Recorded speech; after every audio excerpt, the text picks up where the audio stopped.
RDC est une et indivisible. Et la population est répondante, c'est qu'il faut tout arrêter pour faire face à cette situation. Et que nous ferons de cette terre richement bénie un réel arbre de paix, de prospérité et de progrès social.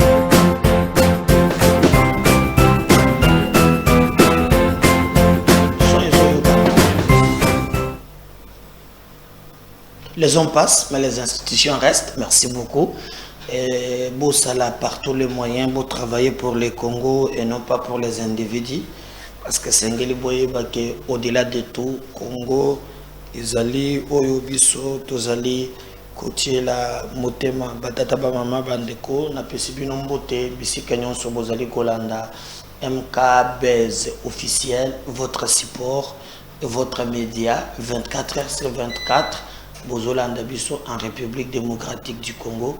Continuez toujours à partager nos émissions, continuez à liker nos émissions, surtout Bossala Manso, parce qu'ensemble avec vous, tous prêts à relever le défi.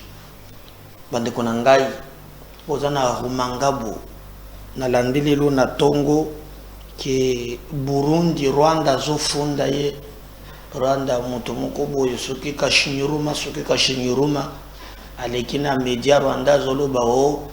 Ba force ya Burundi ba yebazana compte ya EAC ba komi ko collaborer na ba FDLR mais na moni pe porte-parole ya armée burundaise alobi Kagame atiga ba jeune ye mabe azande na kanda po ya bandaki ko lenga kinda kuzwa Goma alors Tshisekedi a betiye mukato alors amoni moyen ko kendizate c'est maintenant qu'il acquise tout le monde et le comble année que jusqu'aujourd'hui, nous avons des rapports et lobby que Basodano ya EAC bazali ko cohabiter na Barwandais. Nanga musuto ko beta pe basolo, je crois na deuxième émission peut-être en Bokolanda, to ko ya na image ya armée, bokomona comment le chef d'état-major qui kokutana na ba soldats, oyo bazali ba récrit parce que c'est vraiment ko défendre mboka na biso comme na yebisa kibino en tout cas mboka ba négocier kanango te mboka ba défendre kayango. Alors le seul moyen ko s'assurer que ba congolais bazali mobimba na émission na nini na bango ezali ko s'assurer que makambo ezali ko tambola est très bien.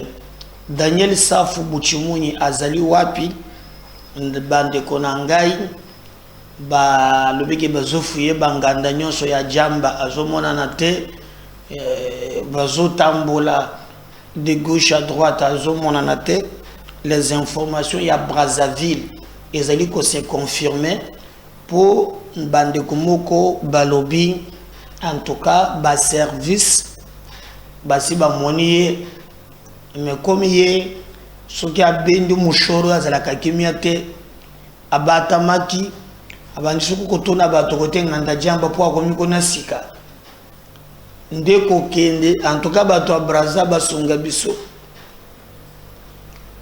Alors côté abeta sima nde baki ko retrouver mutu moko amoni ye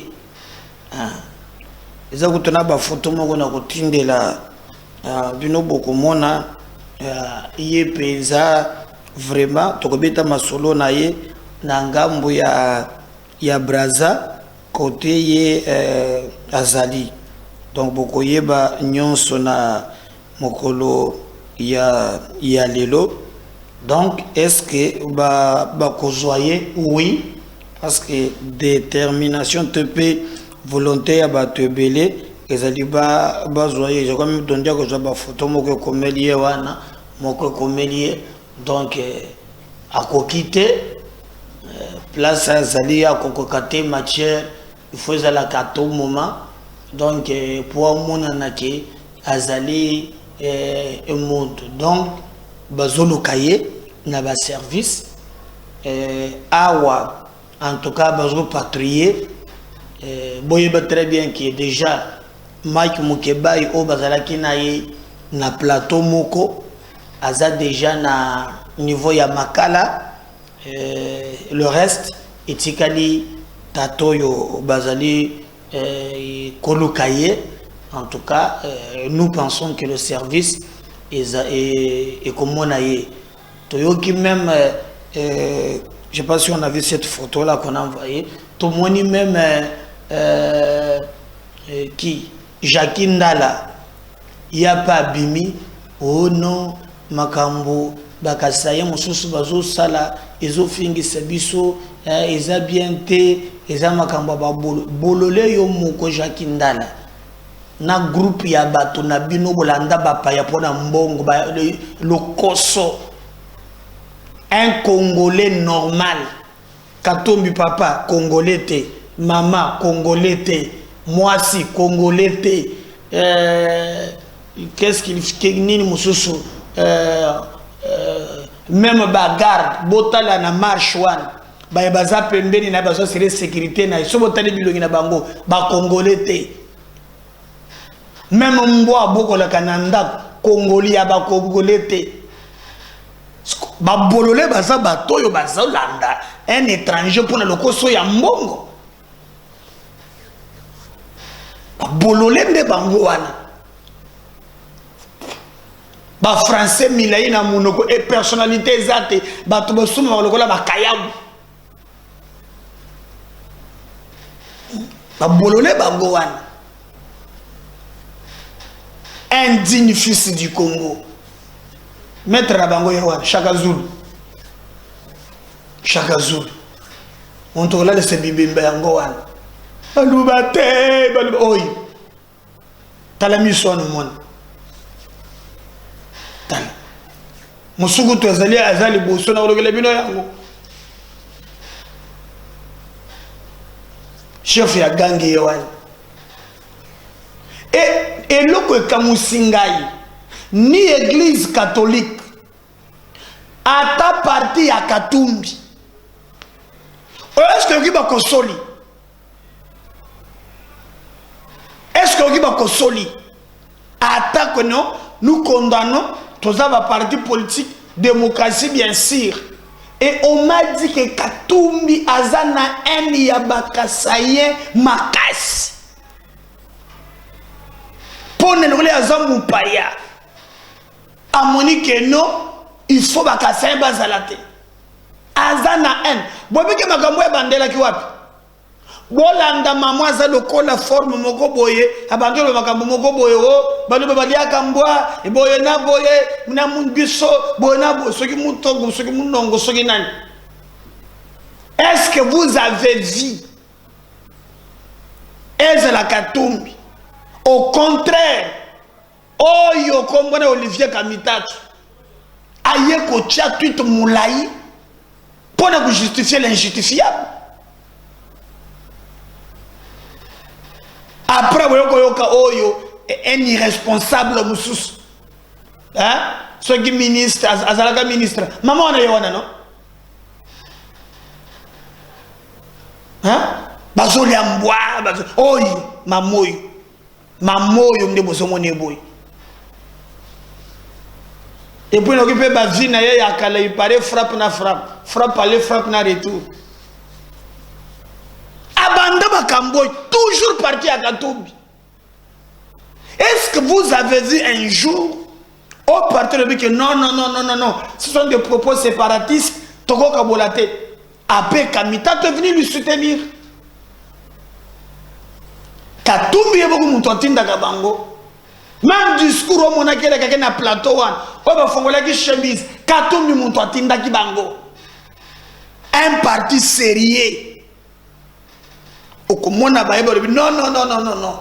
Na ligne oyo parti qui se démarquer tokoki ko ndima ba propos ya boyete nyonso. Mais baza wana en train de soutenir. C'est comme Melijamba yo wana kimi. De l'eau ba monier na braza. Abatami Congolais ko tuko muto amoni skwa ko ki 2 jours azo na sama bele azo mela jamba te ba mo nganda izaka boy bo kanga ya ko samba. Ce type là qui va jouer baluba boy. parle des idées, quand on parle de ma compétence, tous ensemble, n'importe pour vous trouver un gars makambu ya bikolo na yebakate, moi nga mwana ba congolais na bande na pese exemple tango ngai na Bali na l'état na coutumier na kieko bala mu Congo. Pour moi makambu ya bikolo c'est fumeur de chanvre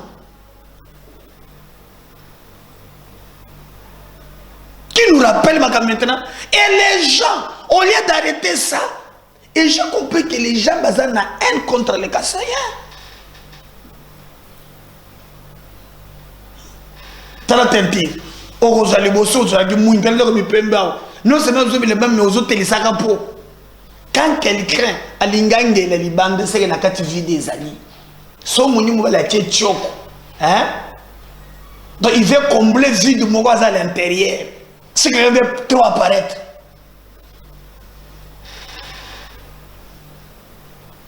Tozo zela zonga ao. Tozo monate intérêt moko oyo par exemple Sapou, Sassou et les autres bako akoko ça bana wane pour il paraît mwana oyo asaki na nini wana oyo bandiko na kuluna wana oyo basaki na ya la veille ya mona bandaki konel tala mutu yo wana tala kaka elongi ba Congo ba sanga zande ko na bangote zoya bien zumena Kagame wana bazande ngimoko ndenge moko mais il paraît nzoka mwana wana o bumoneza nani wana yamuna azolele o mwana wana kobika te mwana wana kufi nzoka petit aza mwana zona laboratoire ya lopopio azo formé ye petit abendaki moshoro butu mobim eza pas cinéma ouais eza pas cinéma. Mais regardez, je crois que c'est donné pour avoir la vidéo de Martin Fayou. Oyo, yépé, naba marche. Ah, police ya komone tout ça l'amour. Bogendo ko bamba bango mabanga. Maintenant batozo makambo ya violence. Bomuna ke ezalaki Fayulu Mbonga Katumbi et commissaire ce qui ndengeni, il était prêt. Maintenant, quand vous provoquez la police, il y a marche, il y a pleine marche. Quand vous provoquez la police,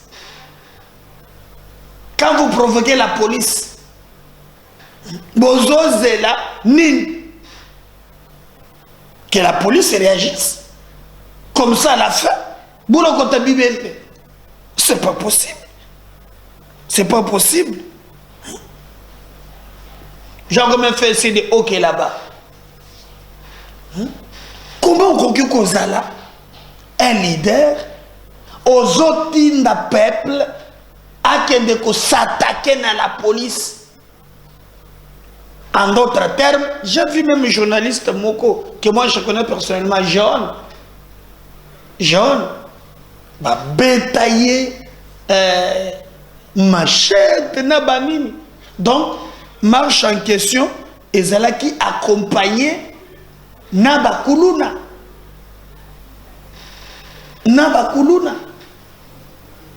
C'est pas normal. Et ça correcte. Bisso, tozo senga. En d'autres termes, Makambo, Etambola, Ndenge Longobani. Si c'est le pas du monde, mais les Israël, tout le monde a ndenge nini, ba propos teni, na ba terre politique, na mboka na biso, ezali ko frustré. On ne peut pas na moya lelo faire un débat de tribus, ni un débat à violence. Ce que nous avons, démocratie à contradiction. mutuna ngambo na ye moyo komi ko selema na Congo ils allaient à déplorer. Je vais aller la technique suivre cet élément, revient juste après. Tozana virus moko ezokota ya mabe. Et mutazo lobela virus wana makasi, mutazo sala propagande ngo za Daniel Saf. Je cite son nom. Je cite son.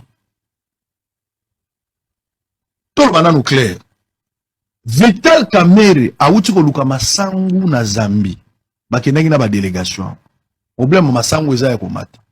Natikali koyoka te l'opposition ou pouvoir o bazali ko attaquer politique ya mabe agricole au Kamerhe azosala balobake baswahili ya Kivu bozoko ka kosala musala te nayoki batangi Kamerhe muswahili te baobenge Vital Kamerhe ministre ya économie Jantini Ngobila pekisi marche ou atie bande kwa opposition na difficulté natikali ko opposition bazoloba te ke mutende muto abandundu asali biso boy natikali koyoka te Mbosso ba atakaka Mbosso par rapport à sa manière de faire les choses muto moka loba te ke muyaka wana ya Mbosso bato babengaka ye président de l'Assemblée nationale nuance insinuation ni nezozala chaque fois quand il y a un problème bato baloba nanu ke soki muto ayibi eloko balobi muluba ayibi eloko soit muto abeti ofo loba muluba wana beti ngai. Pourquoi ne pas dire un Congolais?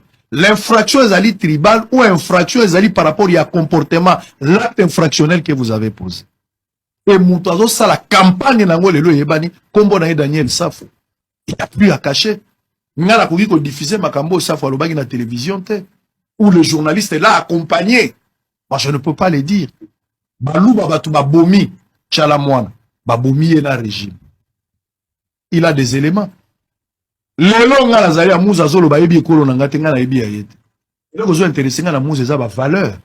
Ekolo na ngana eza ba valeur, ekolo na ngana eza ba valeur toujours partage. Et c'est le Congo qui nous a mis ensemble. Mais campagne tribale. Balouba. Balouba. Ça faut aller encore plus loin pour dire au côté la balouba na kati ya ndako. Au côté la basité, au côté la mibali. Au côté la basité, au côté la mibali. Nous ne voulons pas arriver dans ça. Soyons responsables. Nous ne pouvons pas admettre cela. Pourquoi vous voulez faire le jet de l'ennemi? Pourquoi il faut faire une campagne? Il y a que diviser le peuple congolais. On a affaire à un Moulouba, on a affaire à un Mungara, à un Moussoaïl. Qu'est-ce qui se passe? Qu'est-ce qui se passe? Et tout le monde voit, l'opinion doit prendre ces choses en témoin que c'est Daniel Safou qui est en train de faire cette campagne, c'est clair. C'est clair. Moulouba, Moulouba, Moulouba, Moulouba, Moutou Ayibi, Moulouba Betingaï, Moutou Akosi Moutou, Moulouba Kosingaï, Moutou Azoko Sayo à titre personnel, l'infraction est là, ou bien Moulouba Moutou Azoko Sayo. Qu'est-ce qui se passe? À la fin de cette mélodie, Batou Baza, la gouvernement, Bazo Sala, ba erreur rebelle. Jamais Bazo condamné Ekolo, Bazo condamné, ba acte Moutou Azo posé. Mais pour un Kassaï, vous vous donnez le luxe. Pourquoi vous n'avez pas dit que Jantini Ngobila Moutabandou Moutaboy marche? Pourquoi vous n'avez pas dit ça? Mais si c'était un Kassaï, vous allez dire quelque chose. Général Kassongo Katangé. Pourquoi vous n'avez pas dit que Katangé n'a pas policier de Babet Fissomasa? Vous avez la police. Vous avez du respect. Pourquoi il faut parler de Balouba de cette manière? Tshisekedi est président de la République. Il est Kassaïen, c'est le destin. Moukeba est Kassaïen. Jakinda est Kassaïen. Bevos qui toque de quelle tribu? Il est avec Fayoulou. Est-ce qu'il y a des Makabouya valeur, tout ça, la Makabouya tribu? Tout le monde le pays est appelé à être uni. Mboka oyo batu babundela ki yango ne bandelelo bazali te. Place bazali bazo regretter. Tshisekedi n'a pas bien fait, l'opposition dans la rue a attaqué Tshisekedi par rapport à sa politique. L'obelaye. Force du progrès. Nana biso force du progrès c'est à Balouba. Il y a des bateaux et sa parti politique. Il y a des Balouba dans Palou. Bochab était où? Bochab était où? Le professeur Bochab était où? Arrêtez de dire. Batunga Moulongo, ils étaient où? Baremo Chibanda. Ils étaient avec Kabila. Est-ce que vous les avez entendus un jour? Balobane Yoza Moulouba. C'est quoi cet esprit-là? Biso to collaborité. Mais Daniel Safou porte le combat tribal au vu au sud de tout le monde. Alinga avec Sabatunios. Daniel Safou Alobia Roboma Balouba, c'est lui. Nous avons vu des vidéos. Na bangi tango na moni ba vidéo. Je pouvais tout admettre, mais sauf ça. Regardez ce qu'a été la marche d'hier. Communiqué à Général Kassongo, regardez. Voilà, je crois que wana bolandi réflexion ya Israël Mutombo. Mais oh salamaki ezalaki ça n'a rien à voir na makambo ya marche. Na moni même na garçon moko na zui photo moko asali monsieur Kadima. Atie Fayulu na mpunda. Hein? Na mpunda wana zobobeta bango mabanga. Wana kutuna na tiele bino, hein? Vidéo te. Bota la koma Batu bazali appelé à Yohan Bobeta Bango Mabang Fayoul chef d'orchestre Bobeta Bango Mabang Namona Nanga Mbungu Longola Kabatu Yohan hommage un artiste Bobeta Bango Wana Bobeta Bango Banan Ba policier c'est un leader qui encourage la voyoucratie. Quel est l'objectif? Police à Silika, papa, ngazana munduki, betinga libanga. Et ce qui s'engage, la police attaque, il a attaqué. Et quel est l'objectif à l'effet? Bah comptabiliser même. Bah salim piaka bazue bembete. Sony. Mais regardez, vous avez fait une vidéo ce que Zoya. Boyo kamakam, botana seke Fayoul, azolo. Yé moko na marche. Yemoko Chaka Zulu de Liboso Azodinaba Boubamba Bango Mabanga na marche. Bon ce qui c'est pas policier. Et voilà policier avec vidéo va porter plainte. Regardez ce qu'il a fait, regardez.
Bon, mon leader Nabi.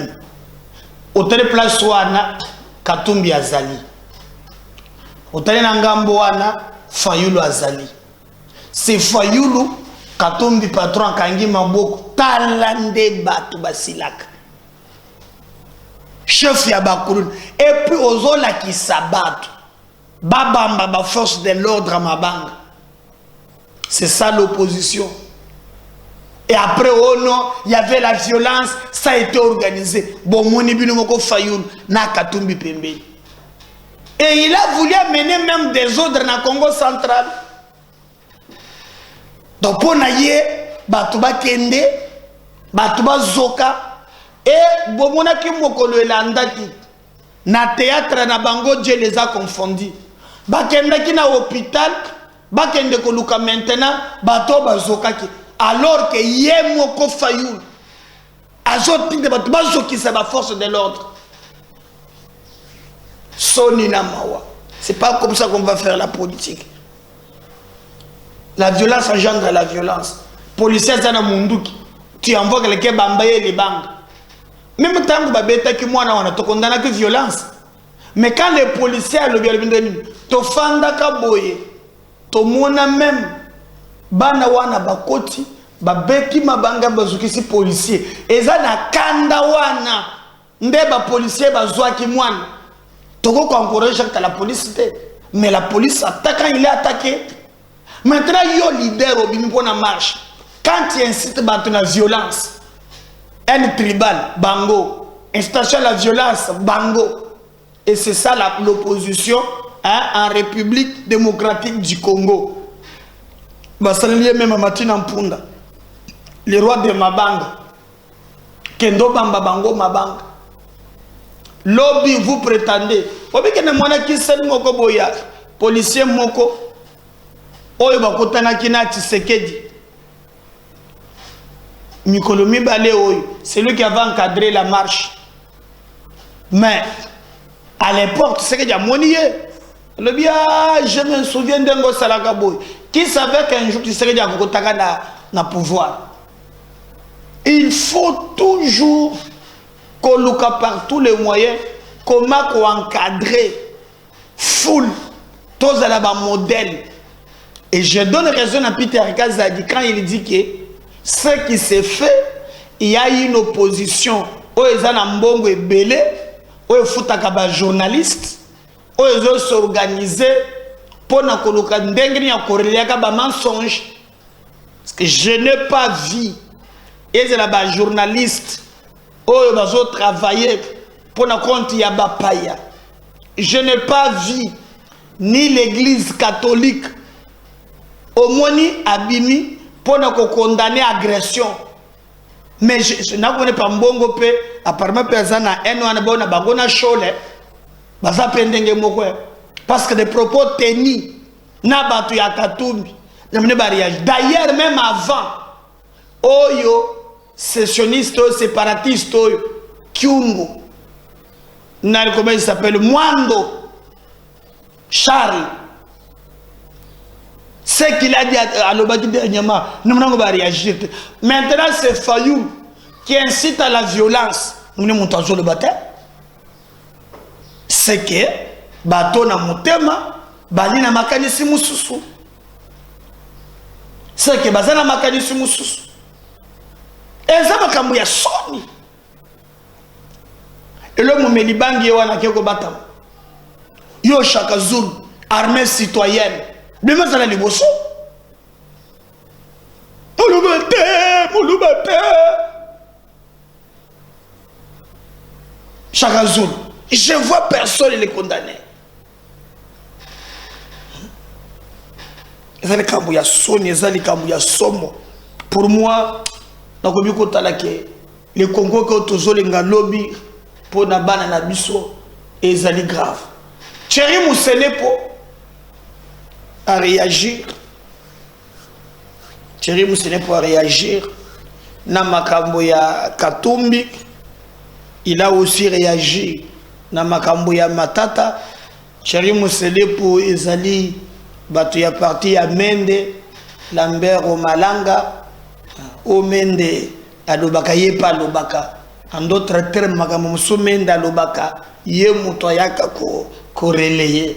Alors, à petit point de vue par rapport à complot, topé makambo ezoleka entre Matata na Katumbi, surtout les monsieur français Sigamikoloyo, vie chère.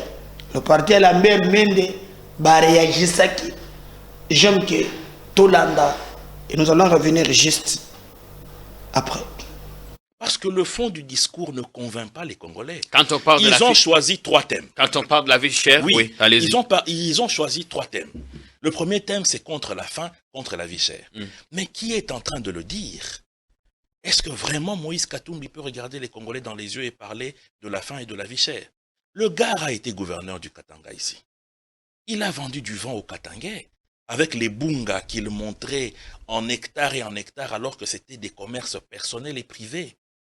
Il a laissé la province du Katanga dans la faim après plusieurs années de gestion comme gouverneur. À l'époque, vous disiez qu'il fallait aller se rendre à Lubumbashi apprendre les notions de gestion. Est-ce que réellement M. Matata Ponyo peut faire partie de ceux qui aujourd'hui peuvent dire qu'il faut régler le problème de la faim avec un parc agro-industriel fantomatique qu'il nous a laissé ici à Bukangalonzo? Est-ce que M. Delis Sanga peut parler de lutte contre la faim alors qu'au début de sa carrière de rebelle au sein du RCD, en bloquant la route de Saké, ils ont affamé les populations de Goma?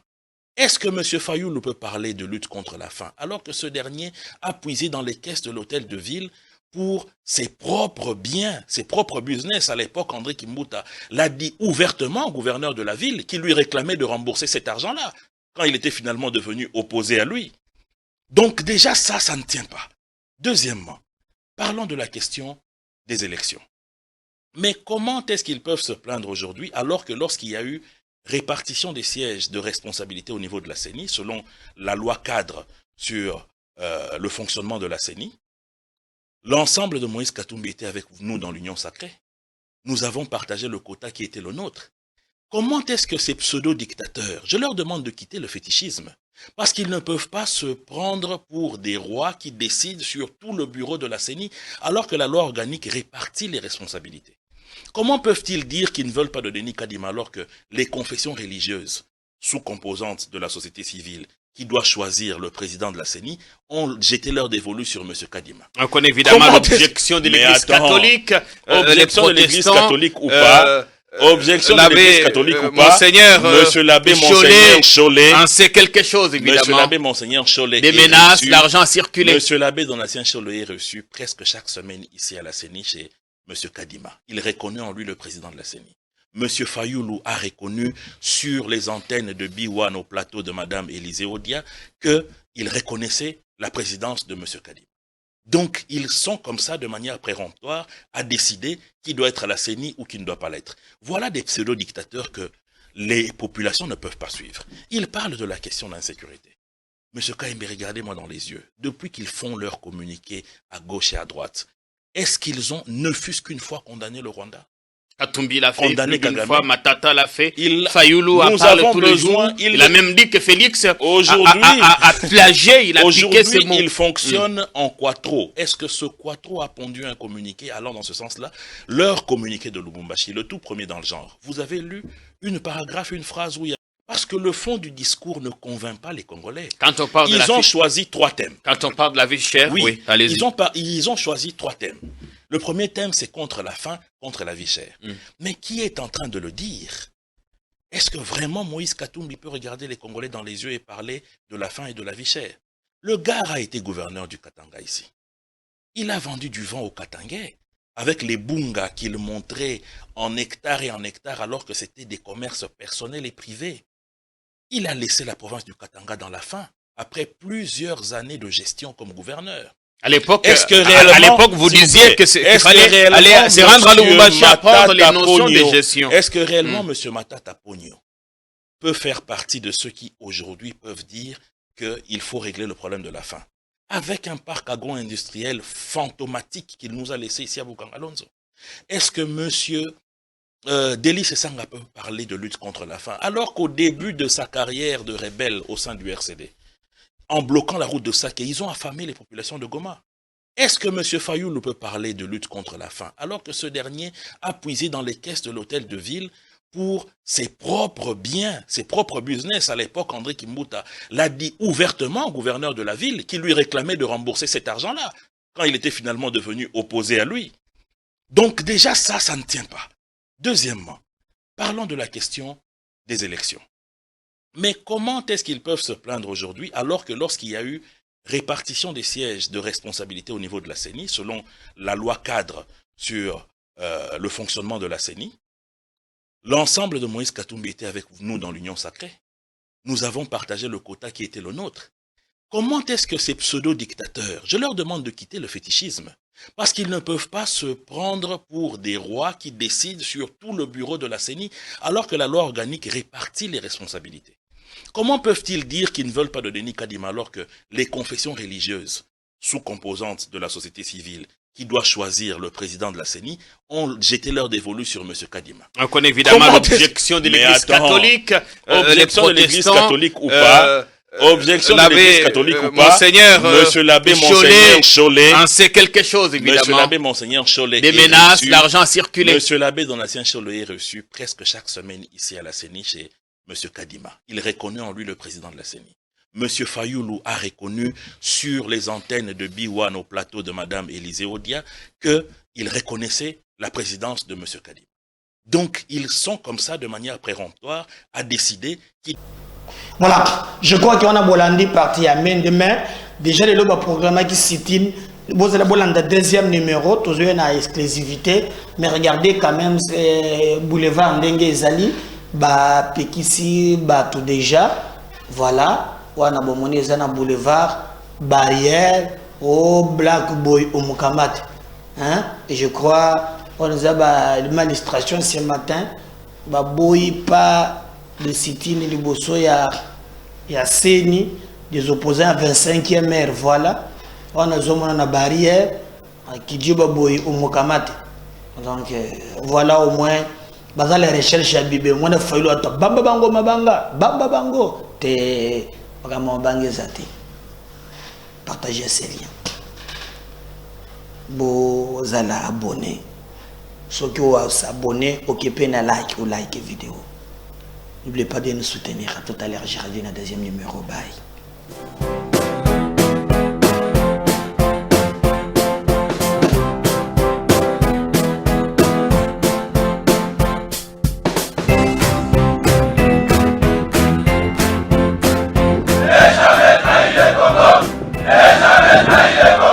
La RDC est indivisible. De la population et de tout le monde, c'est qu'il faut tout arrêter pour faire face à cette situation. Et que nous ferons de cette terre richement bénie un réel havre de paix, de prospérité et de progrès social.